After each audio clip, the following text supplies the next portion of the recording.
কথা বুঝাতে পারিনি। আয়েশা রাদিয়াল্লাহু তাআলা আনহা বলেন, আল্লাহর নবী আমাকে বললেন, আয়েশা নাবিল খুমরাতে মিনাল মসজিদে, মসজিদ থেকে জায়নামাজটা দাও তো, আমি সালাত আদায় করব, জায়নামাজটা দাও। তো আয়েশা রাদিয়াল্লাহু তাআলা বলছেন, ইন্নী হিজতু, আমি যে ঋতুবতী। তখন আল্লাহ রাসূল বলছেন, ইন্না হাইজাতাকে লাইসাত ফি ইয়াদিকে, আরে ঋতু তো তোমার হাতে লেগে নেই, হাইজের রক্ত কি তোমার হাতে লেগে আছে? মসজিদে যাও, জায়নামাজ নিয়ে আসো, জায়নামাজ আমাকে দাও। ঋতুবতী অবস্থায় মহিলারা মসজিদে বসে থাকবে। মসজিদে নববীতে একটা ঘর করা ছিল যেখানে যুবতী মেয়ে থাকতো। মসজিদে নববীতে একটা ঘর করা ছিল যেখানে মসজিদে যুবতী মেয়ে থাকতো এবং মসজিদটা ঝাড়ু দিত। ঋতুবতী অবস্থায় ওরা নামিয়ে দিল বাহিরে, একবারে বাড়ির বাহিরে, আর মুহাম্মদ সাল্লাল্লাহু আলাইহি ওয়াসাল্লাম নিয়ে আসলেন ঘরে, মসজিদে। ওটাও বুখারী, এটাও বুখারী। আয়েশা, যে চাটাটা দাও তো মসজিদ থেকে, আমি যে ঋতুবতী। আরে ঋতু কি তোমার হাতে লেগে আছে নাকি? ভাষাটা এরকম, ইন্না হাইজাতাকা লাইসাত ফি ইয়াদিকে, তোমার হাইজের রক্ত তোমার হাতে লেগে নেই, তুমি মসজিদে যাও, এটা নিয়ে এসে দাও। আয়েশা রাদিয়াল্লাহু তাআলা আনহা বলেন, কানা নবী সাল্লাল্লাহু আলাইহি ওয়াসাল্লাম ইয়াত্তাকিউ ফি হিজরি ওয়া আনা হাইজ ওয়া হুয়া ইয়াকরাউল কোরআন, আল্লাহর নবী আমার উরু রানের উপরে মাথা রেখে কোরআন মাজিদ পড়তেন, তখন আমি ঋতুবতী। বুঝাতে পারি না নাকি? আপনি এটা সরাসরি ওই প্রেম প্রীতি ভালোবাসায় নিয়ে যাবেন না, আগে নিয়ে যাবেন এক সমাজ উল্টিয়ে আর এক সমাজ চালু করা হচ্ছে।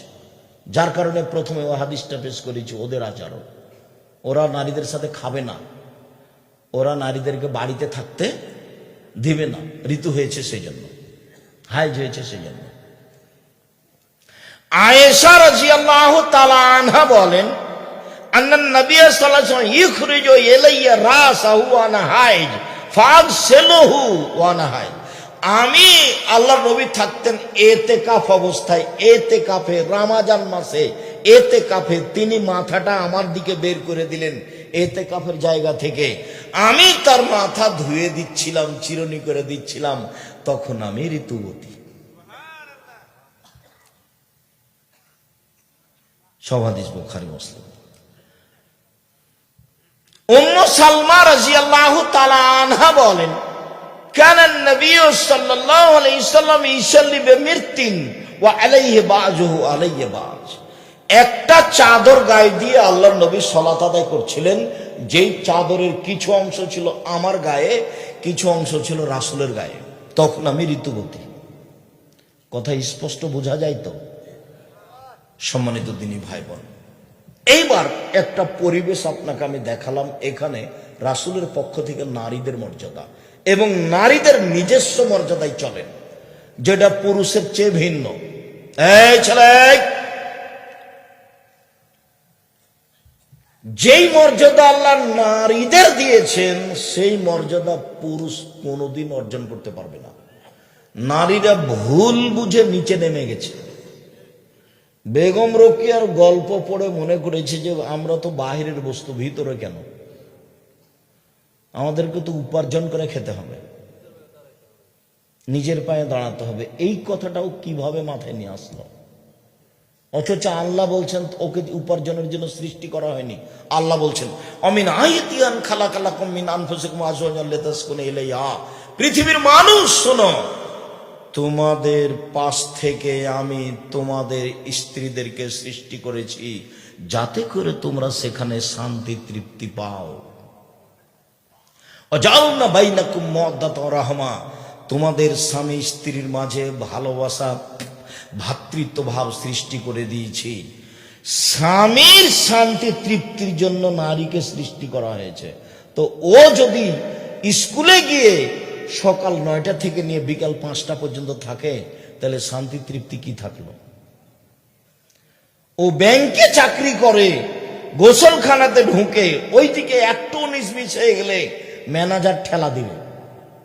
তখন তাড়াহুড়া করে বলছে ওর শাশুড়িকে বা ওর স্বামীকে, বলছে টাইম হয়ে গেছে, চলে গেলাম, কাপড়টা খেঁচে একটু শুকাতে দিয়ে। এই জন্য তো আল্লাহ তাকে সৃষ্টি করেননি। সম্মানিত দিনী ভাই বোন, আল্লাহ বলছেন তাহলে এখানে শান্তি তৃপ্তি, চলেন ওখানে। নিসাউকুম হারসুল লাকুম ফাতু হারসাকুম আন্না শাইতুম। পৃথিবীর মানুষ তোমাদের স্ত্রী তোমাদের জমি, পৃথিবীর মানুষ তোমাদের স্ত্রী তোমাদের ক্ষেত, তোমরা তোমাদের খেতে আসো তোমাদের ইচ্ছা মতো।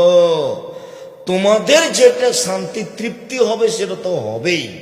তোমাদেরকে ক্ষেত আবাদ করে পরবর্তী বংশসূত্র বহাল রাখতে হবে, ধারাবাহিকভাবে মানুষ বহাল রাখতে হবে। তোমরা ওই পরিবারে বিবাহ করো যেই পরিবারের মায়ের ছেলে মেয়ে বেশি, তাহলেও তোমার স্ত্রীর ছেলে মেয়ে বেশি হবে। ফানকে হলো দুদাল হলুদা ফাইনি মুকাসের বেকুমি আমাল কেমা। তোমরা ওই মেয়েকে বিবাহ করো যেই মায়ের ছেলে মেয়ে বেশি, তাহলে সন্তান বেশি হবে। বিচারের মাঠে আমি মুহাম্মদ সাল্লাল্লাহু আলাইহি সাল্লাম আমার উম্মতের সংখ্যা বেশি হবে, এটাতে আমি গর্ব করব। আমার উম্মত সবচেয়ে বেশি। যখন মুসা আলাইহিস সালামের জনগণ দেখবো, তখন আমার খালি সন্দেহ ধাক্কা খাবে, এরা কে, এরা কার, এরা কে? তাহলে মুসা আলাইহিস সালাম, মুসা আলাইহিস সালাম এত মানে সন্দেহ কাজ করছে এখনো। তারপরে যখন দেখবেন হাজারো লাখো মানুষ, এটা আপনার উম্মত। তো মুহাম্মদ সাল্লাল্লাহু আলাইহি সাল্লামের একটা গর্ব বহাল রাখার জন্য একটা ছেলে দিয়ে কি করবেন? দুনিয়ার বদ। ও তো আদর তো গতিতে থাকতে হবে। আদর যদি উল্টা পথে চলে তাহলে তার স্বভাব চলবে উল্টা পথে। আর যেদিন আমি আদর্শ পরিবার নিয়ে আলোচনা করব, সেদিন আপনাকে দেখাবো একচাটিয়ে কিভাবে আল্লাহর নবী বাপ মাকে দায়ী করেছেন ছেলে মেয়ে লালন পালন করার ব্যাপারে। সম্মানিত দিনী ভাই বোন,